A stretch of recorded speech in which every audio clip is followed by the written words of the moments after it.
Justice Department lawyers went before a federal judge today to explain their controversial motion to dismiss corruption charges against Mayor Eric Adams.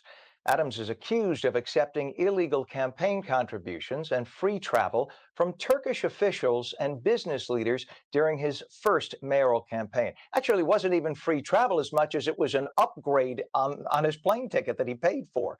Adams has pleaded not guilty. U.S. District Judge Dale Ho must decide whether to grant the Justice Department request to dismiss the case.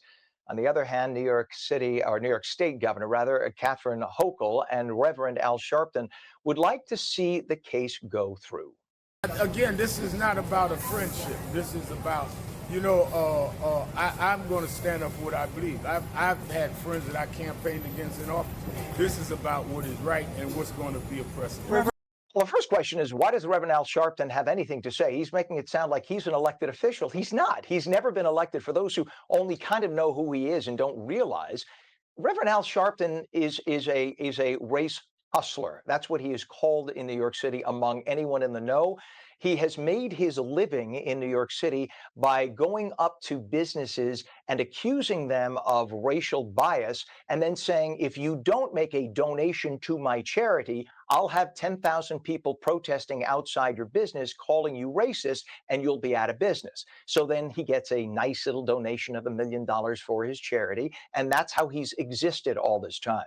Back in the 80s, the Reverend Al Sharpton, by the way, who's never formally been a reverend in any specific church, the Reverend Al Sharpton was notorious for what was called the Tawana Brawley case. That was in the city of Poughkeepsie, New York, which is in the middle of the Hudson Valley, right between New York City and Albany. There was a young woman who alleged that a very prominent individual had raped her.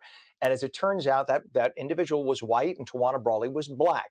And it became a racial thing. It caused a racial explosion in the New York tri-state area. And of course, it was black against white, white against black. As it turns out, Tawana Brawley later said she made the whole thing up. She was trying to get attention. Al Sharpton demanded people's jail time, demanded people's careers, and never apologized once Tawana Brawley came forward and confessed that she had made the whole thing up. And it was only when people pressed to get more evidence that Tawana Brawley finally said, okay, I made the whole thing up. It was because I wasn't getting attention from my parents. And that's sad for Tawana Brawley. She was a little girl.